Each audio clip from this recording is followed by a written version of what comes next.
I'm Charlotte Curtis, Head of Adult Services at your Livingston Parish Library. And you can see, even though I'm here with Chef Stephen, and we're still at Northshore Technical and Community College, things look different. We're out of the kitchen. That's because at the Culinary Arts program here, sometimes students are in the kitchen cooking, but sometimes they start off here in the classroom with the chef, who gives them a strong foundation in cooking, management, culinary arts. I picked up a schedule of classes because I wanted to see what all they were offering. And even during these trying times that we've just been through with COVID, you still had 8 classes going. Exactly. Half of the week will be is on virtual, and the other half is here. So when we come here, we try to go directly to lab, since we not able to do that on virtual. And the lab is the kitchen. Right. So when people are cooking, but the Right. instructional part has been virtual. Right. Yeah. Okay. And I understand that you're hoping in the fall to resume Right. normal operations. In the fall, we look like everything will be going forward. We'll come here and have everything here in the fall. Good. So what we're doing in this episode is we're going to learn about meal planning, why shopping and meal prep, right? Because you were telling me that you know some tips that people can use to save time and money in the kitchen. And because sometimes, we all run through that fast food drive-through sometimes. Yeah, too many times. And the reason we usually do is we say, it takes too long to cook. I'm at work all day. By the time I get home, it's 6 o'clock. So we swing through a drive-through on the way home. Right. But if we follow some of the suggestions you have, we won't have to do that, right? Right.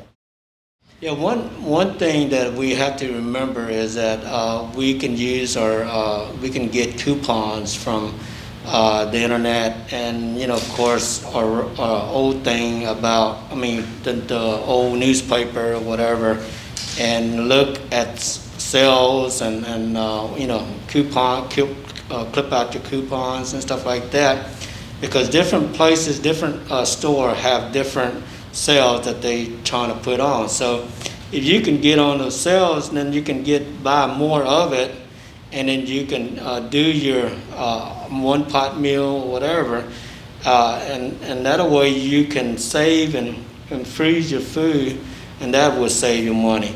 And planning is really important, because if you plan, that's how you're going to save money. So carefully planning and checking out, especially during the summertime, where that fruits and vegetables are really, that's their season. So you may have to use like a canning, if you know how to do canning and stuff like that. No, how can I learn? Well, you can go on YouTube and research, and you just pretty much you use a pot and different couple of equipment, and buy your can. You can go to Walmart, buy those glass jar. Oh, the mason jars. Mason jar, yeah. And you can, if you have a garden, if you don't want to give away everything, because sometimes people grow so many cucumbers or whatever. You can chop that up and go through the recipe and jar it up, and that will store forever. Okay, and that's something that you don't even have to refrigerate it, and you just go in there. Oh, okay, I got this, and you can take it and use that. So that's something that you can do, and it takes a little time, but hey, you're gonna have a whole pantry full, because it's limited on a certain season. So that's what you want to take advantage of, is that season. So whatever the season is, that's when you stock up. Like right now, Right. Strawberries, right? Exactly. Can your strawberry, yeah. Can you, what about freezing? Freezing is good. You can freeze it whole with the stem off, and of course we label and date it, and that way you know exactly how long it is in there, because you may have the next season come around and you just throwing something on top of that, strawberry again, and not realizing that that was the The previous 2020 strawberries, not the 2021. one. Exactly. How long can frozen food safely be stored? It's good for at least 6 months. You know, it's really, that's when the peak. You know, after that it starts declining. Just because it's frozen, that don't mean that it's going to last forever. And So like you showed us in the previous episode, we should have a use by date. So Exactly. if I freeze a strawberry today, and put a use by date within 6 3 to months. 6 months. Yeah. okay, you said 3 to 6 months. So because we've already established, I wait to the last minute Yeah. with everything. I would put my drop dead date, which is Right. after 6 months. Yeah, and that's why if you can it, it lasts a lot longer.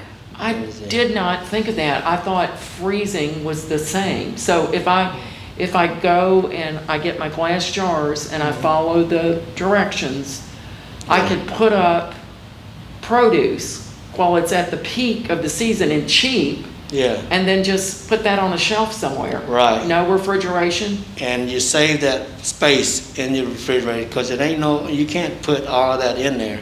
So the less space you have is better for the circulation of the air in the refrigerator to really keep everything cool or freezing during this time. So And you don't have to worry about a hurricane going through and knocking out the power. exactly. So, Yeah, you don't have to something- throw away all of that. I threw away many of frozen corn before. oh man, yeah, we during all the holiday. did. But the meal planning is really getting the cells from different stores, especially meat, which could be more expensive. You try to pick something that is less expensive to purchase, so that you can make a meal plan. So you would suggest start your shopping by planning around the meat? Yeah, if you like to eat meat, or if you like legumes or whatever, dry good is really something that can last a little longer. Forever. Right, and then you can just pull it out whenever you need to. So pasta and all that is really a good way to keep something in your pantry that you don't have to worry about throwing it away. So anything dry, which is the moisture is out of it, so it's going to last longer. So if it's got moisture in it, then that's the problem. When it has a potential to get mildew or whatever in it. Okay, so I get out the newspaper or I go online and I see this store has a sale on hamburger. Right. So I say I'm going to stock up. Yeah. So how could I stretch that hamburger instead of just every night give my poor husband one hamburger patty after another, after another, after another? Okay, you can actually take some, get you a Ziploc bag the size that you think that you're going to use. Say if you're going to use 16 ounce or maybe 20 ounce or a pound, whatever, per serving, then you put that amount in a Ziploc bag, put the date and all that, Smash and then you can freeze it and you just pull it out when you need it. Okay, you can actually pat it up just like they do at the store.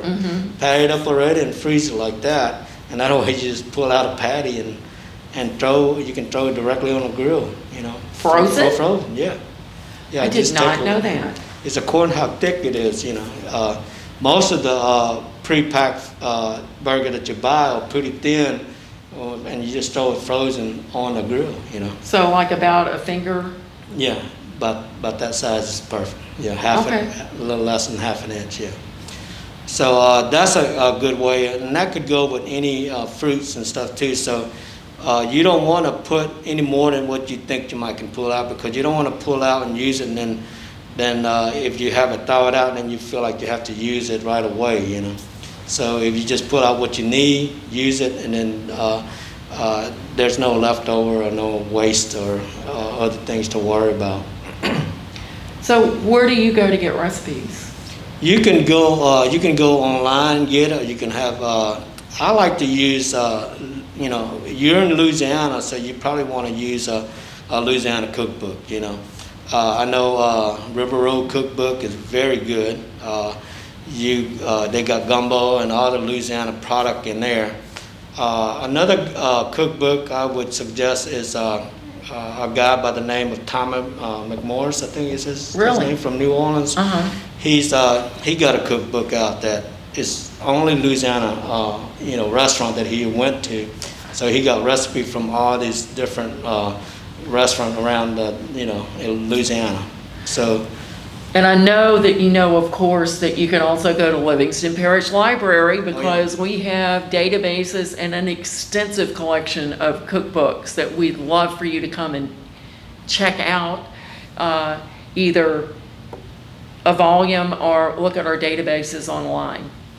So, speaking of cookbooks, as you can see, we're in the classroom. And I noticed over there you've got a bookshelf with a lot of really neat cookbooks. How did you get all those? Yes, we have people donated to us, so that's one thing I was telling Charlotte, that if you have any cookbook that you might want to donate, we'll take it.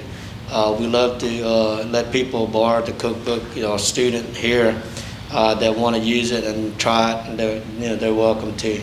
So we're good with accepting donation for the cookbook that you're going to throw away or whatever. So don't throw it away. So if you're downsizing, you could go by any campus of Northshore Technical and Community College and just say, get this to Chef Stephen, and they'll get it to him to use with his students. Okay. So it all sounds really good.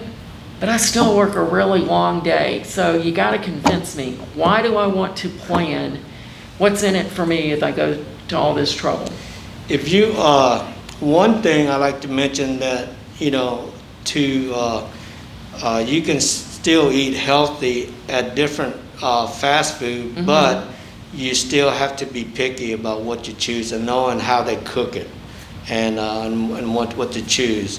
But the time is really, we talked about pre-prep meal. You have it in the cooler or the freezer, whatever, then you can just pull it out and then use it. Big family is kind of, you can do that also.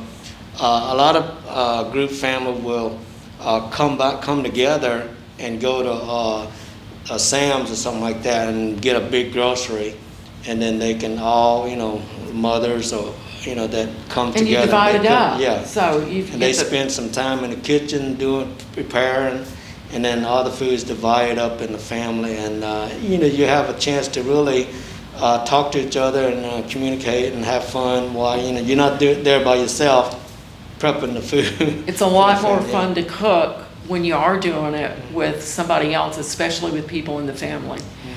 Let me ask you another question. Sometimes when I'm rushed, I'll swing by a grocery store and pick up a baked chicken and use that for a couple of meals because it is down to my husband and me.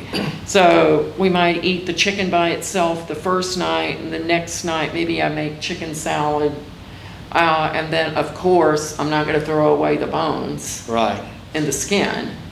Yeah, the main thing I feel that a lot of people don't realize is remembering what they have in their cooler or refrigeration, okay? You have to look and see what you have left over. When you go to a grocery store or on the way home from work, whatever, think about what you have, okay? And because you don't want to waste all that. So you pick up chicken or whatever to go with what you have, okay? Oh, okay. And that way you don't waste anything. You just pick up one item, and you're not picking up another item that you already have in the refrigerator and letting that go bad. So write down if you have to on your way home and just get the item that you need to go with what you have. And that's my go-to is using leftover and create a new dish with what you have, and that's why you have to really get in and try to expand your knowledge in cooking so that you be able to educate yourself and be able to save yourself money in the long run. So the food, the stuff that you're throwing in the trash is going to end up costing you money, and it In the may long not. run, yeah. Right. It may not cost for that one day, but if you add that total a year, 365 days, it's going to add up. You know, at the end of the year. It does. Okay, well, I've certainly learned a lot here visiting with the chef. Thanks so much for letting us come to your campus. I really enjoyed seeing You're welcome. everything that's available here in Greensburg. And I've learned a lot. I've learned about chopping. I've learned about how to flip that. I'm going to practice and keep practicing till I'm as good as you are. And you've given me a lot to think about how I can be a better shopper and meal prepper. Okay? Yeah, thank you for coming, and it's been a fun time. Good, good. Again, Charlotte Curtis with Livingston Parish Library saying bye with Chef Stephen of Northshore Technical and Community College. Goodbye. Bye.